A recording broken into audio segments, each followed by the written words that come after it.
سیدنا غوث اعظم عبد القادر جیلانی رضی اللہ تعالیٰ عنہ منبر پر خطبہ دے رہے تھے. بڑا مجمع 70,000 کا مجمع منبر پر جب خطبہ دے رہے تھے، عین خطبے کے دوران چھت پر سے ایک نہایت ہی کالے قسم کا سانپ نمودار ہوا، جس کی ہیبت ایسی تھی کہ مجمع میں سے لوگ ادھر سے ادھر ہونے لگ گئے. اس سانپ کی دہشت سے لوگ گھبرا گئے، لیکن وہ سانپ چھت سے اوپر سے آتے آتے سیدھے سرکار غوث پاک کے کندھے پر آ گیا. غوث پاک کے کندھے پر آ گئے نہایت ہی کالے قسم کا زہریلا سانپ، جس کو دیکھ کر مجمع منتشر ہو رہا. غوث پاک خطبے میں مصروف ہیں، اور اس کے بعد وہ سانپ آپ کے گردن سے آپ کے جبے میں داخل ہوا، آستین میں گیا، سینے پر آیا، دوسرے آستین میں گیا، گردن میں آیا. اس کے بعد تھوڑی دیر کے بعد وہ واپس ادھر ہی گیا. غوث پاک کے ایک جملے میں بھی لغزش نہیں ہے. خطبہ جس طرح چل رہا تھا اسی طرح چلتا رہا. اور اس کے بعد اس سانپ نے فصیح عربی میں آپ سے کلام کیا. کہا ہے عبد القادر، میں آزمائش کے لیے آیا تھا، اس سے پہلے میں نے کئی لوگوں کو آزمایا، ان کے یا تو زبان میں لکنت آ گئی، یا تو پیر ہل گئے، یا تو پھر اپنا بیان چھوڑ دیا، لیکن تمہارا حال تو یہ ہے کہ ایسا لگتا تھا کہ تمہارے جسم پر کوئی چیز آئی نہیں. غوث پاک رضی اللہ تعالیٰ عنہ مسکرائے، خطبہ جاری رکھا. لوگوں نے پوچھا غوث پاک سے کہ یہ کیا تھا، اتنا بھیانک سانپ آپ کے جسم پر آیا، آپ کے جسم پر کوئی جنبش بھی نہیں، لغزش بھی نہیں. سرکار غوث پاک رضی اللہ تعالیٰ عنہ مخاطب ہوتے ہوئے ارشاد فرماتے ہیں، میرا نام عبد القادر ہے، میں قادر کا بندہ ہوں. کس کا بندہ؟ قادر کا بندہ. قدرت پر یقین رکھتا ہوں. مجھے اس بات پر یقین تھا کہ اگر میری موت آنی ہے تو اس سانپ کے ذریعے سے آ جائے گی، میرے ہلنے سے بچنے سے میں بچ نہیں سکوں گا. اور اگر میری موت نہ آنا ہو تو اس طرح کے سینکڑوں سانپ بھی میرے جسم کا کچھ نہیں کر سکتے. موت و حیات کی قدرت صرف میرے رب ذوالجلال کے پاس ہے. میں اسی یقین کے ساتھ خطبے میں مصروف رہا. وہ تو امتحان تھا، ٹل گیا. عزیزان گرامی وقار، اس بات کا میں آج آپ کو اعلان کرنا چاہتا ہوں، اگر آپ قادری سلسلے سے بیعت ہیں تو غوث پاک کی اس استقامت پر قربان جاؤ. آج اس طرح کے زہریلے سانپ اگر تمہارے ارد گرد آ بھی جائیں، تمہیں اس بات کا یقین رکھنا ہے، موت و حیات کا مالک میرا پروردگار ہے. موت و حیات کی قدرت میرے رب ذوالجلال کے پاس ہے. اور یہ یقین میں آپ سے کہتا ہوں کہ غوث پاک کے مقام تک تو نہیں پہنچ سکتے، لیکن واقعہ عرض کرنے کا مقصد یہ ہے کہ ہم قادری غلام ہیں، قادری کتے ہیں. ان کی نسبت سے اگر ہمارے سینے میں تھوڑا بہت بھی اگر شجاعت کا جذبہ آ جائے تو میں سمجھتا ہوں کہ میرے عزیزو آج اس روئے زمین کا منظر ہی بدل جائے گا. لوگ دیکھ چکے تمہیں ڈرا کر کے، دھمکا کر کے، انہیں یہ اندازہ ہو گیا ہے کہ یہ تھوڑے پیسوں میں بک جاتے ہیں یا خوف سے تھر تھراتے ہیں، ڈر کر کے بھاگ جاتے ہیں، اس لیے دنیا تمہیں ڈراتی ہے، دھمکاتی ہے. لیکن جس دن تمہارے قدم ڈگمگانے سے رہ گئے، میں یقین کے ساتھ کہتا ہوں بجلیاں آئیں گی، طوفان آئیں گے، لیکن تمہارا کچھ نہیں ہو سکے گا. اللہ کریم تمہارے استقامت پر مدد نازل فرمائے گا. اس لیے کہ قرآن میں وہ کہتا ہے ان الذین قالوا ربنا اللہ ثم استقاموا تتنزل علیہم الملائکہ. بے شک جو لوگ اللہ کو یہ کہتے ہیں کہ ہمارا رب ہے اور پھر اس پر جمے رہتے ہیں، مولا فرماتا ہے ان کی حفاظت کے لیے مولا فرشتے نازل فرماتا. جمے رہنا، استقامت، ڈٹے رہنا، یہ آج تمہاری ضرورت ہے میرے عزیزوں. طوفان آئیں گے، آندھیاں آئیں گی، لیکن یہ نہیں ہے کہ تم میدان چھوڑ کر بھاگ جاؤ. دیکھو موت تو آنی ہے، کسی ہاسپٹل کے بیڈ پر آئے گی یا گھر کی چٹائی پر آئے گی، کہیں نہ کہیں آنا ہے، یا کسی حادثے میں یا کسی بیماری میں. لیکن اگر قسمت سے موت اس حال میں آئے کہ میں میرے نبی کا پرچم بلند کر رہا ہوں، نبی پاک کی عزت کی بات کر رہا ہوں، اور اگر اس حال میں موت آئے تو اس موت کا کیا کہنا. میرے عزیزوں، بزرگوں نے فرمایا جو ناموس رسالت پر مر جاتا ہے، روح نکلنے سے پہلے وہ اپنے سرانے پر مصطفیٰ کریم کا دیدار بھی کرتا ہے. نبی پاک صلی اللہ تعالی علیہ وسلم کا دیدار کرے گا. آج میں آپ کے سامنے دو چند جھلکیاں بتاؤں گا. واقعات کربلا تفصیل سے بیان کرنے کا موقع نہیں ہے، آپ نے 10 روزہ مجالس میں تفصیل سے سن لیا ہوگا. دو چند ان کی جھلکیاں واقعات کربلا.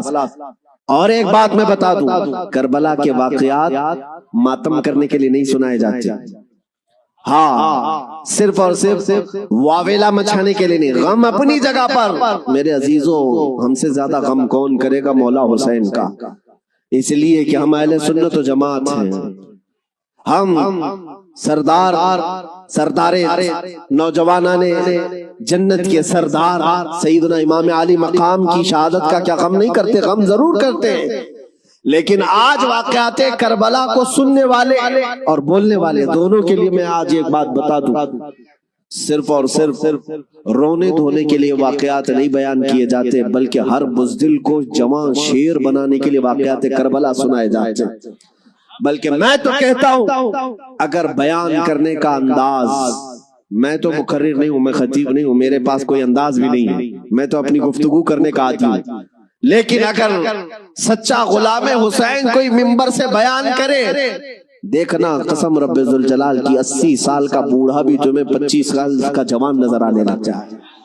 اس کا جذبہ جوان نظر آئے گا. مولا حسین کے واقعات سننے کے بعد میں آپ کو بتاتا ہوں، سیدنا امام علی مقام مکہ سے نکل کر کے کوفہ جا رہے تھے. بہتوں نے منع کیا آپ کو، لیکن آپ کے سامنے کوفہ کے خطوط موجود تھے. اتمام حجت کے لیے آپ تشریف لے جا رہے تھے. بیچ راستے میں کوفہ کا گورنر عبید اللہ ابن زیاد، حر بن یزید، یہ نام یاد رکھیں، حر بن یزید الریاحی کو 1000 کا لشکر دے کر بھیجا کہ حسین کا راستہ روک لو اور انہیں کوفہ کی طرف آنے نہ دو. دائیں بائیں ادھر ادھر چلاتے رہے. حر بن یزید کوفہ پہنچنے سے کافی پہلے ہی مولا حسین کا راستہ روک لی. توجہ چاہتا ہوں، حر بن یزید کس کی طرف سے آیا؟ وہ سپہ سالار تھا، یزیدی فوج کی طرف سے آیا، 1000 کا لشکر لے کر آیا. لیکن جب وہ آیا مولا حسین کے پاس، راستہ روک لیا اور کہا ہم آپ کو کوفہ جانے نہیں دیں گے، آپ بغاوت کر رہے ہیں وقت کے خلیفہ امیر المومنین یزید سے. ان کے ذوق میں باطل میں یہی تھا. اور اس کے بعد وہ راستہ روکے اتنی دور تک چلتا رہا، کبھی دائیں کبھی بائیں. امام حسین ایک جگہ پر جب پڑاؤ کرتے ہیں، ظہر کا وقت ہے، اذان ہوئی، نماز کے لیے جماعت قائم ہو رہی ہے. امام حسین نے اس حر بن یزید سے پوچھا جو 1000 لشکر کا سپہ سالار تھا، کہا ہم نماز پڑھنے جا رہے ہیں، ہم اپنی نماز پڑھ لیں، کیا تمہاری جماعت الگ ہوگی ہماری جماعت الگ ہوگی؟ حر بن یزید نے کہا نہیں، امام آپ ہی ہوں گے، ہم مقتدی ہوں گے، اقتدا ہم کریں گے. امام حسین مصلی پر ہیں، راستہ روکنے کے لیے جو آیا ہے یزید کا سپہ سالار، وہ اقتدا کر رہا ہے 1000 لشکریوں کے ساتھ، اقتدا کر رہا ہے، ظہر میں بھی، عصر میں بھی، مغرب میں بھی، عشاء میں بھی. کنٹینیو جو نمازیں ہوتی ہیں، نماز امام حسین ہی پڑھاتے ہیں، اور راستہ روکنے کے لیے آیا ہوا یزید کا سپہ سالار اقتدا کر رہا ہے. میں علماء سے کہتا ہوں میرے عزیزوں، بڑا عظیم نکتہ ہے، اگر حسین کے سچے وفادار ہو تو آج بھی ہزاروں یزیدی تمہاری بھی اقتدا کرنے کو تیار کرتے ہیں، مجبور ہیں.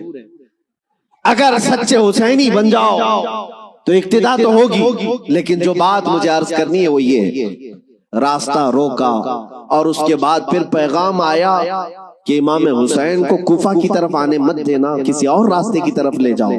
کسی اور راستے کی طرف وہ زبردستی لے گیا. پھر وہ میدان آیا جس کو کربلا کہا جاتا ہے، امام حسین وہاں اتر گئے اور ایسی جگہ پر آپ کو اتارا گیا جہاں پانی نہ ملے. دریا کے اوپر سارے یزیدی فوج کا قبضہ. اب سنیے، محرم کا مہینہ ہے، 7ویں آ گئی، 8ویں آ گئی، اس کے بعد یہ صلح مصالحت کی بھی باتیں چلتی رہی.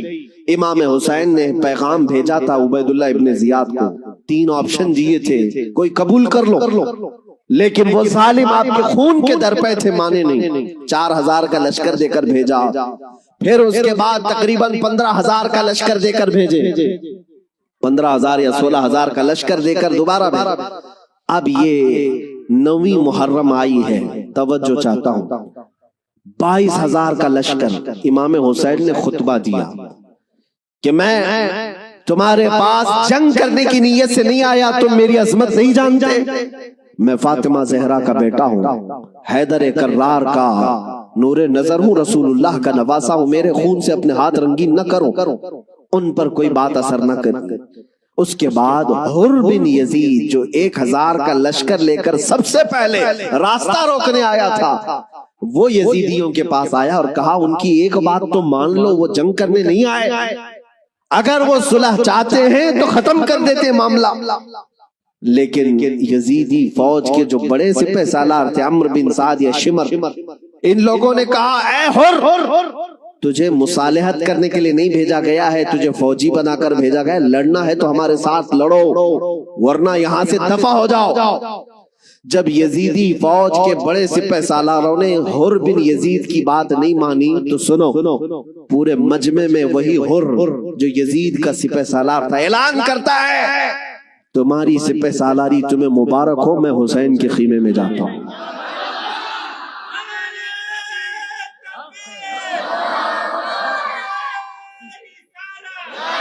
توجہ، حر بن یزید نے کہا مجھے اب نظر آ رہا ہے کہ حق اور حقانیت حسین کے خیمے کی طرف ہے، مجھے جانے دیں۔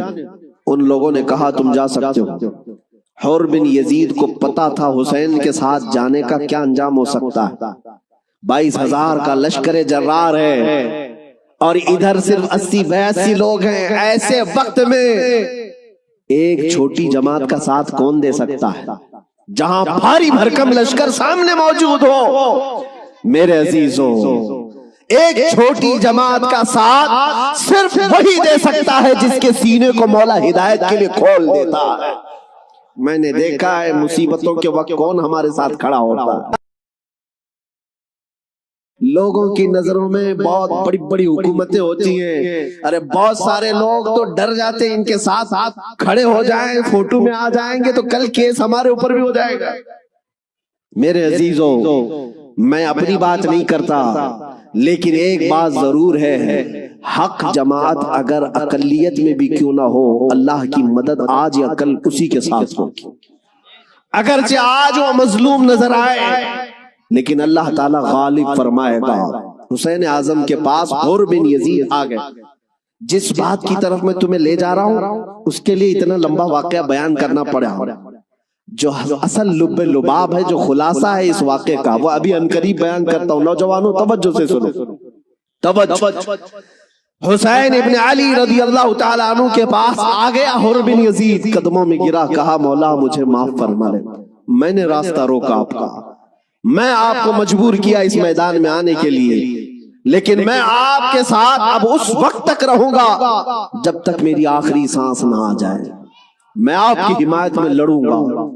امام حسین نے اس سے کہا حر کہ میں نے تجھے معاف کر دیا، لیکن جا تو اپنے بیوی بچوں کے ساتھ، میری اس چھوٹی جماعت کے ساتھ رہے گا تو جان کا خطرہ ہے۔ حر بن یزید نے کہا میں نے جو راستے میں آپ کے ساتھ کیا اس کا کفارہ جان دینے سے بھی میں سمجھتا ہوں ادا نہ ہو پائے، اس لیے میں آخری سانس تک آپ کے ساتھ رہوں گا۔ رہا ساتھ میں۔ 10ویں محرم آ گئی۔ اب جو بیان کرنا ہے توجہ سے، جانتے ہیں صبح نکارہ بجا، طبل بجے، ادھر جنگ کی ابتدا ہوئی۔ یزیدیوں کی طرف سے عمرو بن سعد نے پہلا تیر چلایا اور اعلان کیا کہ ہم حسین ابن علی کے ساتھ جنگ شروع کر چکے ہیں۔ جنگ جب شروع ہو گئی، امام حسین رضی اللہ تعالیٰ عنہ کے اہل بیت کو کسی نے اترنے نہیں دیا، جو آپ کے ساتھی تھے، جو آپ کے ساتھ آئے ہوئے تھے، جو اہل بیت سے نہیں تھے۔ 5 صحابی رسول بھی ہیں مولا حسین کے ساتھ، صحابی رسول بھی تھے، وہ جب تک ساتھی رہے خاندان حسین سے ایک کو بھی میدان میں آنے نہیں دیا۔ اور جانتے ہیں اس میدان کربلا میں پہلے اترنے والا کون تھا؟ وہی حر بن یزید، اور کس کی جانب سے؟ امام حسین کی طرف سے۔ ایک بات مولا قدیر و جبار کی تمہیں سمجھنا پڑے گا، اگر وہ ہدایت دینے پر آئے تو کفر کی طاغوتی طاقتوں میں سے بھی کسی کو ہدایت دے کر کے اس کو پاسبان اسلام بنا سکتا ہے، اور کبھی گمراہ کرنے پر آئے تو کعبہ کے قریب رہ کر کے بھی کوئی گمراہ ہو سکتا ہے۔ ہاں یہ بات سمجھ کر کے چلو، جب مولا تعالیٰ ہدایت دیتا ہے، ہم نے یہاں پر بھی دیکھا ہے کہ بابری مسجد کو شہید کرنے والے آتنکی بہت سارے تھے، لیکن ہم نے برسوں بعد ایک شخص کا نام سنا تھا کہ وہ دائرہ اسلام میں آیا اور نمازی بھی بنا، پابند بھی بنا، داڑھی بھی رکھا، بلکہ تبلیغ اسلام بھی کرتا رہا، تبلیغ اسلام بھی کرتا رہا، اور وہ یہ کہتا رہا ایک زمانہ وہ تھا جب میں ہتھوڑا لے کر کے گنبد کو توڑ رہا تھا، لیکن آج ایک زمانہ یہ ہے کہ میری پیشانی ہر جگہ سجدہ الہی کے لیے جھک جایا کرتی۔ مولا جس کو جہاں سے چاہے ہدایت عطا فرمائے۔ حر بن یزید امام حسین کی طرف سے پہلے میدان میں اترنے والے۔ اب میں آتا ہوں اسی بات پر جس کے لیے میں اتنا لمبا واقعہ آپ کو سنایا۔ مقابلہ دو بدو تھا، ایک کے بعد دیگرے مقابلہ تھا۔ حر بن یزید جب گھوڑے پر سوار ہو کر مقابلے کے لیے آیا تو یزیدیوں کی طرف سے پہلوان آتے رہے، سپاہی آتے رہے، مقابلہ کرتے رہے۔ یہ تنہا حر بن یزید کا مقابلہ صبح سے لے کر کے دوپہر تک چلتا رہا۔ باقی بہت سارے مقابلے ہوئے، تھوڑی تھوڑی دیر کے بعد سب جام شہادت نوش کرتے رہے، یہ زوال کے بعد، لیکن حر بن یزید کا مقابلہ صبح سے چلتا رہا۔ اور میں نے جب تاریخ میں یہ بات پڑھی تو مجھے حیرت ہوئی کہ تنہا حر بن یزید اکیلے گھوڑے پر آیا اور یزیدیوں سے ایک کے بعد دیگرے لڑتا رہا۔ گھنٹوں کے مقابلے کے بعد جن لوگوں کو حر بن یزید نے مارا تھا ان کی لاشیں گنی گئی تو 120 لاشیں پڑی ہوئی تھی۔ یہی بات مجھے کرنا ہے، یہی بات مجھے کرنا ہے۔ تنہا ایک حسینی 120 کو مار گرا سکتا ہے کربلا کے میدان میں۔ تم صرف یہ سنتے ہو کہ حسین اعظم کے بچے شہید ہو گئے، لیکن حسینیوں نے جن کو کاٹا ہے وہ کیوں نہیں سنتے؟ وہ کم نہیں تھے، بہتوں کو فنا فی النار کیا۔ اب جو بات کہنی ہے وہ یہ ہے، حر بن یزید خاندان حسین سے نہیں ہے، اہل بیت سے نہیں ہے، انصار میں سے بھی نہیں ہے جو ساتھی وہاں سے آئے تھے، بلکہ ایک دن پہلے توبہ کر کے حسینی بنا تو دوسرے دن کی طاقت کا حال یہ ہے۔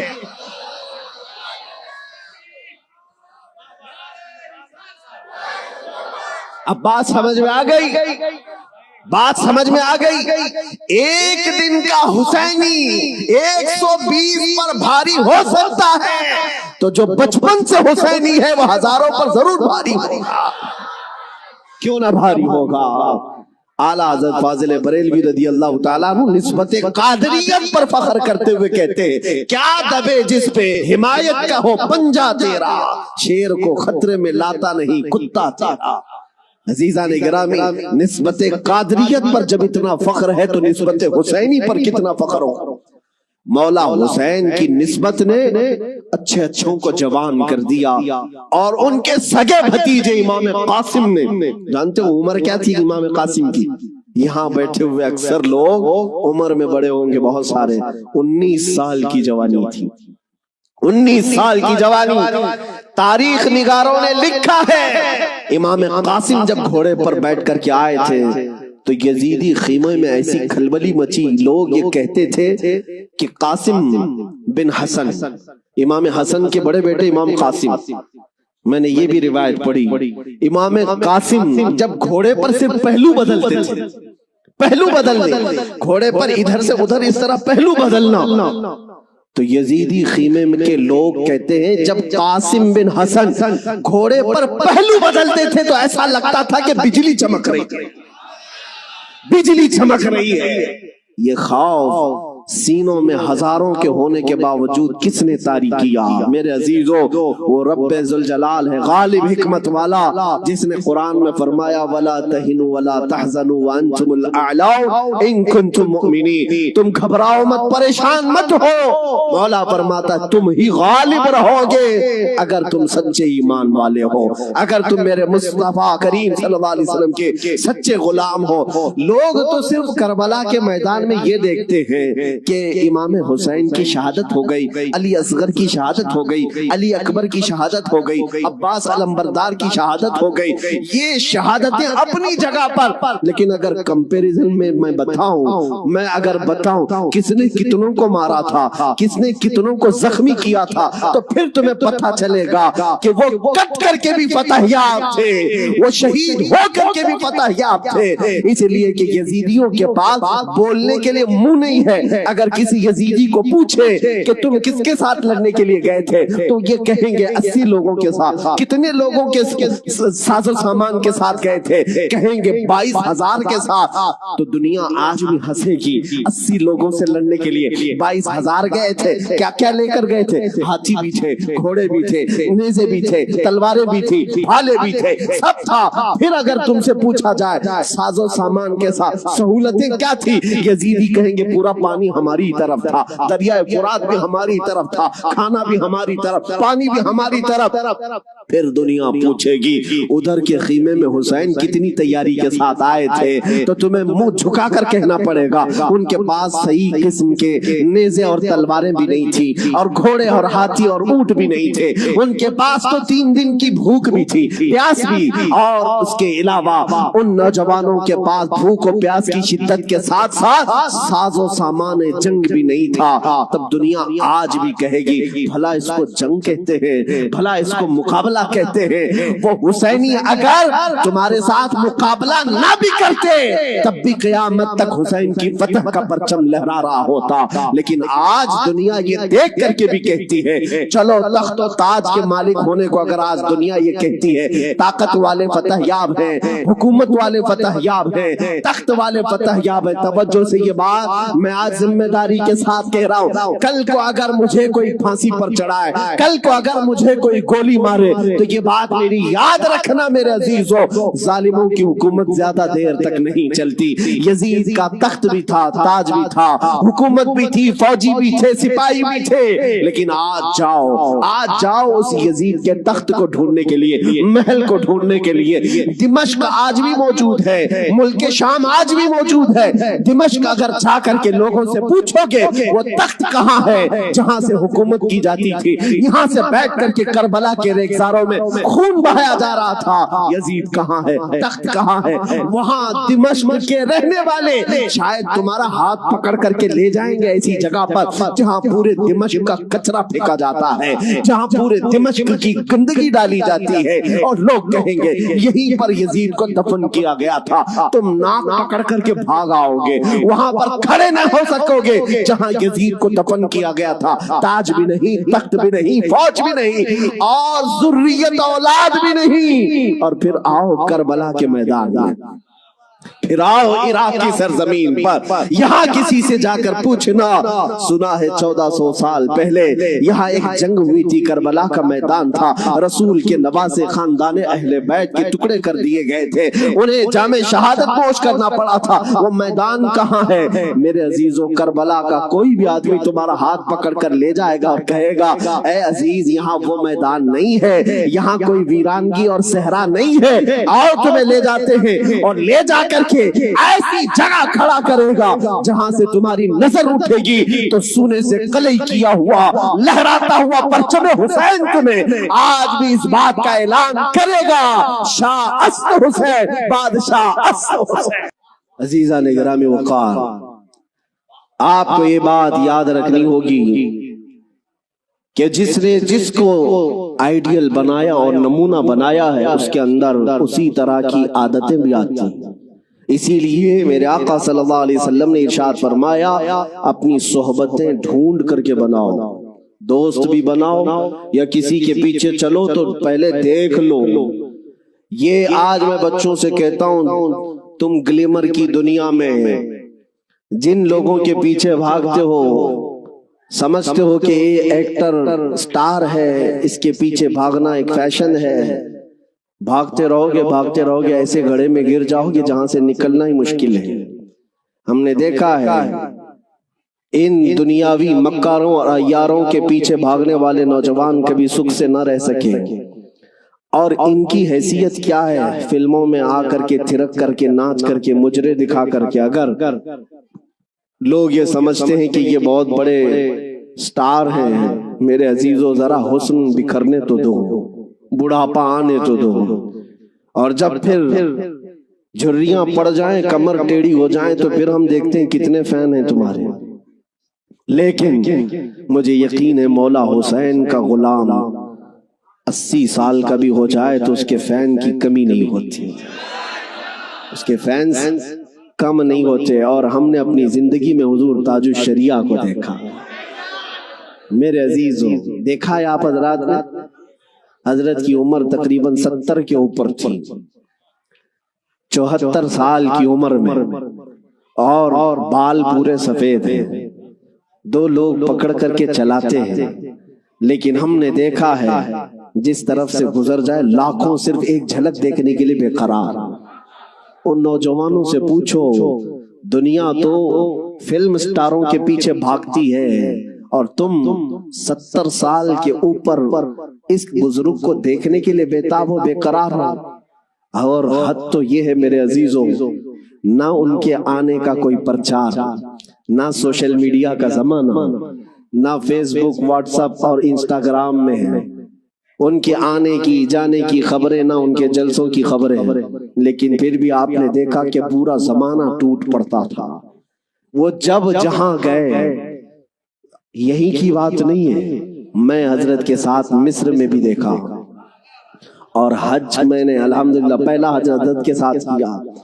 طواف کے بعد وہ سادے لباس میں اتر کر کے نیچے اپنی کار میں بیٹھنے کے لیے آ رہے ہیں، ویل چیئر پر ہے، لیکن ایسے لوگوں کو میں بھاگتے ہوئے دیکھا جو ہندوستانی بھی نہیں، پاکستانی بھی نہیں، بنگلہ دیشی بھی نہیں، ترکی کی عورتیں اور ترکی کے مرد آپ سے مصافحہ کرنے کے لیے، دیکھنے کے لیے بھاگتے ہوئے پیچھے تک آئے۔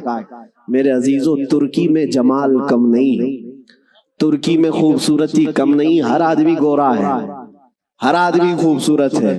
اگر کوئی یہ سمجھتا ہو کہ حضور تاج الشریعہ کو لوگ اس لیے دیکھنے کے لیے آتے تھے کہ نہایت ہی رنگ کے آپ حسین و جمیل تھے، میرے عزیزو، ترکیوں کے پاس حسن ہے، شامیوں کے پاس حسن ہے، مصریوں کے پاس حسن ہے، لیکن ان کو بھی ہم بے تاب و بے قرار دیکھا ہے، ہم نے دیکھا ہے۔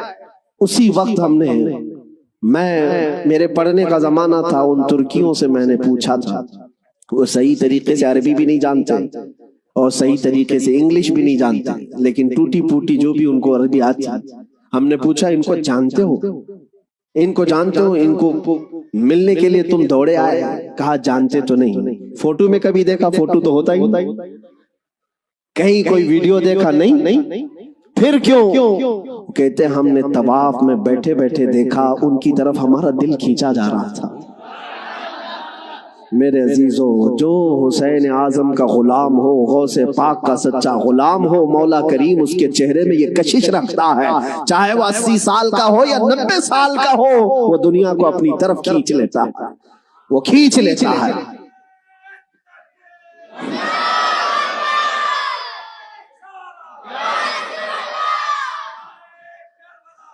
اب آؤ میں آپ کو بات بتا دوں، مر جانا، کٹ جانا، یہ ہماری انتہا نہیں ہے۔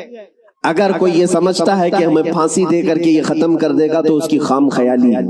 یہاں پر انگریزوں کا دور تھا، 100 سال تک یہ اتنا ظلم کرتے رہے، ہندوستان میں آج بھی وہ تاریخ رقم ہے، لیکن سب سے زیادہ انہوں نے اگر کسی پر ظلم کیا تو مسلمانوں پر ظلم کیا انگریزوں نے۔ اور ان کو بھی آپ میں بتاؤں، آج پھر وہ دور ہمیں نظر آ رہا ہے ظلم کا، کسی ایک خاص کمیونٹی کو ٹارگٹ کرنا۔ انگریز ڈرتے تھے کس سے جانتے ہیں؟ جن لوگوں سے وہ ڈرتے تھے وہ کالا پانی کی سزا دیتے تھے۔ انڈمان نکوبار، جزیرہ انڈمان کو بھیجتے تھے، لیکن جزیرہ انڈمان نکوبار میں جو جیل ہے جہاں بھیجتے تھے، وہاں سب سے زیادہ اگر کسی کو انہوں نے بھیجا ہے تو وہ علماء اہل سنت کو بھیجا ہے۔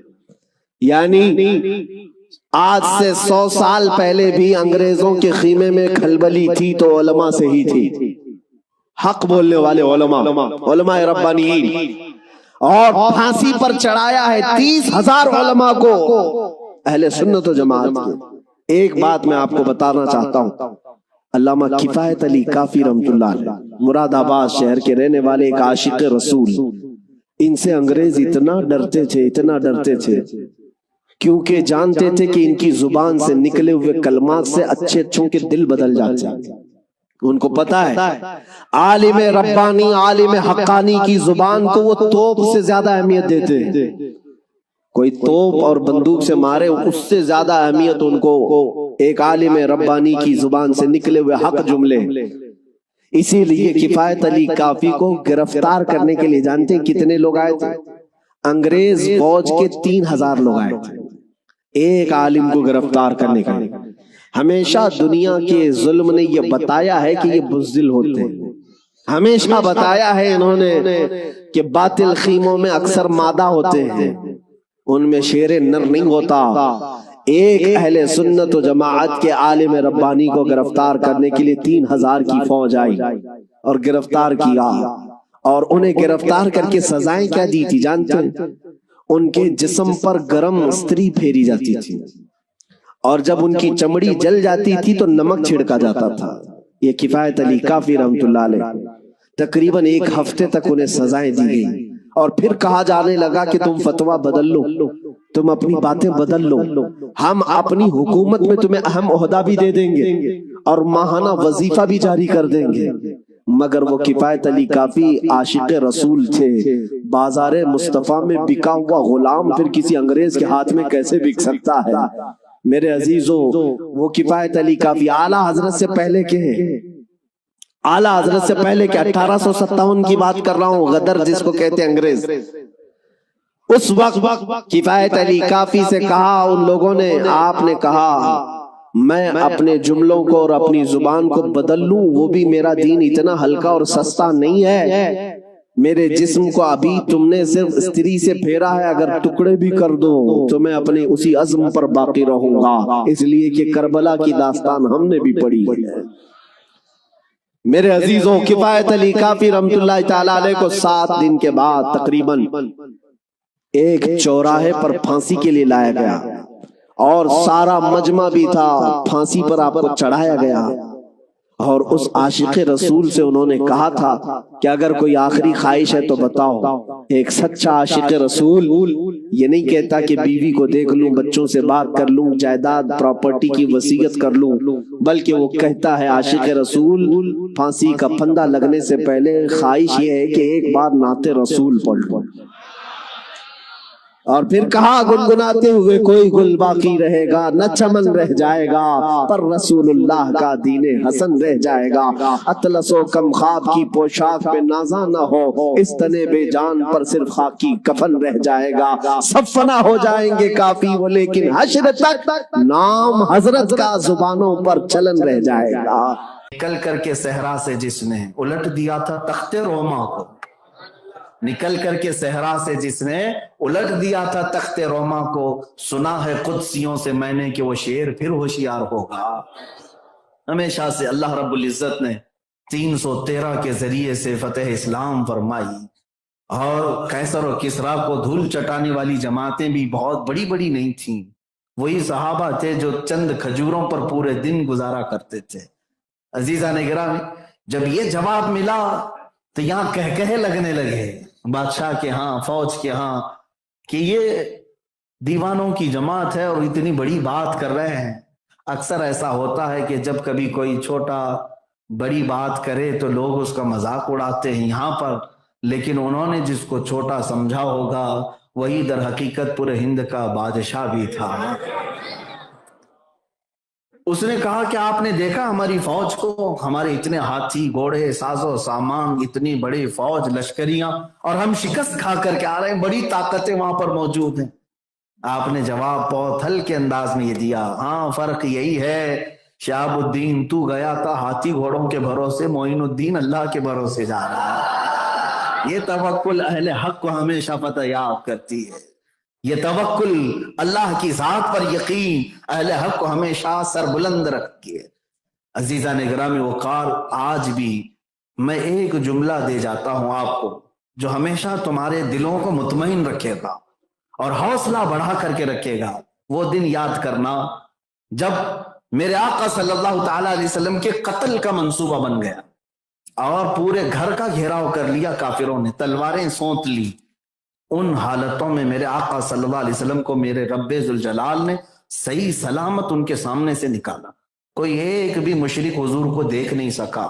ہجرت کی رات، اور حضرت ابوبکر صدیق کو لے کر میرے آقا مدینے کے راستے نکلے، لیکن درمیانی راستے میں غار ثور میں حضور صلی اللہ علیہ وسلم نے 3 دن تک قیام فرمایا۔ وہ پہاڑ پر اونچے ٹیلے پر ایک غار ہے جس میں 2 لوگ بیٹھ سکتے ہیں، 3 دن تک وہاں قیام ہوا۔ اب میں آپ کو جو بات بتانے جا رہا ہوں، یہ غار ثور کا واقعہ اتنا اہم ہے کہ قرآن میں ذکر ہوا، 10ویں پارے میں اس کا ذکر آ گیا۔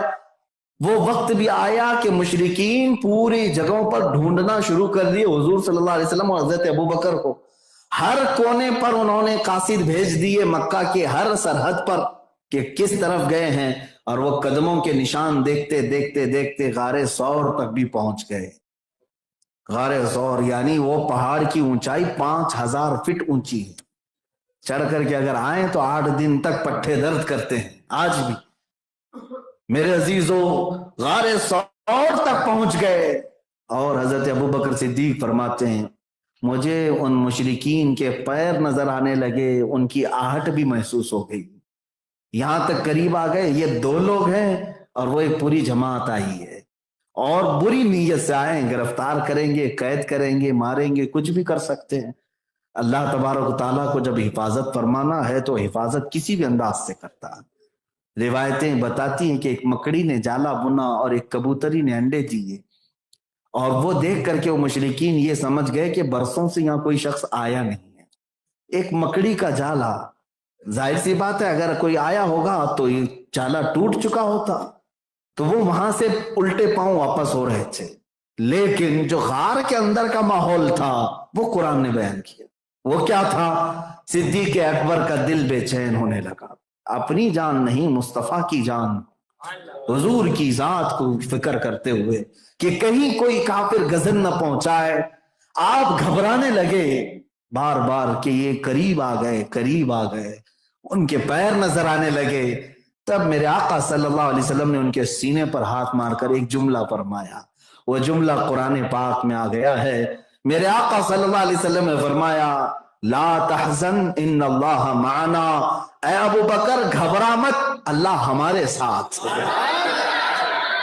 یہ جملہ ایسا تھا کہ حضرت ابو بکر صدیق فرماتے ہیں پھر اس کے بعد زندگی بھر مجھے کسی چیز سے کبھی خوف نہیں ہوا۔ مسلمانوں یہ جملہ یاد رکھو، جب کبھی کوئی آفت آئے تو یہی کہنا لا تحزن ان اللہ معنا، کوئی گھبراؤ مت۔ اپنے بچوں سے بھی یہی کہنا بچے گھبرانا مت، اللہ ہمارے ساتھ ہے۔ کس کے جو بندے اس کو اکبر کہتے ہوں صبح سے شام تک، کیا اللہ ان کے ساتھ نہیں ہے؟ اللہ کو اکبر کون پکارتا ہے؟ مسلمان پکارتے ہیں۔ اس کے کلام کی تلاوت کون کرتا ہے؟ مسلمان کرتے ہیں۔ اس کی عبادتیں، اس کا رکوع، اس کا سجدہ کون سی جماعت کرتی ہے؟ مسلمان کرتے ہیں۔ اس رب ذوالجلال کے احکام پر آج دنیا میں کون عمل پیرا ہے؟ یہ مسلمان ہے۔ تم خوش نصیب ہو، تو کیا اللہ تمہارے ساتھ نہیں ہے؟ اللہ تمہارے ساتھ ہے، لیکن کچھ مصیبتیں آتی ہیں تو یہ ہماری شامت اعمال ہے، ہمارے برے اعمال کی وجہ سے ہے، لیکن پھر بھی ہمیشہ یہ توکل رکھو اللہ ہمارے ساتھ۔ اب حضور پاک کی محبت کی بھی بات، دونوں چیزیں ساتھ میں ہونی چاہیے، اللہ کا توکل اور حضور کی محبت۔ یہی مسلمان اہل حق کے لیے وصف خاص ہے، یہ امتیاز ہے جو تمہیں فرق کرتا ہے دوسری جماعتوں سے۔ الحمدللہ جن کے دلوں کے اندر یہ 2 چیزیں ہیں، اللہ کا توکل اور رسول پاک کی محبت، وہ چہرے بھی پہچانے جاتے ہیں۔ الحمدللہ وہ چہرے بھی پہچانے جاتے ہیں، چہروں سے دیکھ کر کے بھی پتہ چلتا ہے اہل حق کی جماعت کون سی ہے۔ یہی کی بات نہیں کر رہا ہوں، عرب والے بھی کہتے ہیں، عرب والے بھی، امریکہ والے بھی، یورپ والے بھی، بلکہ پچھلی تقریر میں میں نے یہ کہا تھا نا، ایک ہمارے مسلک اور مذہب سے تعلق نہ رکھنے والے شخص نے بھی کہا اس زمانے میں حضور سے جو صحابہ محبت کرتے تھے ویسی محبت دیکھنا ہے تو بریلویوں میں دیکھو۔ ان کی زبانوں سے بھی اللہ نے یہ کہلوایا، اس کا مطلب یہ ہے کہ یہ محبت تمہارے چہروں کی رونق ہے۔ حضور سے جو تم بے انتہا محبت کرتے ہو، یہ چہروں کی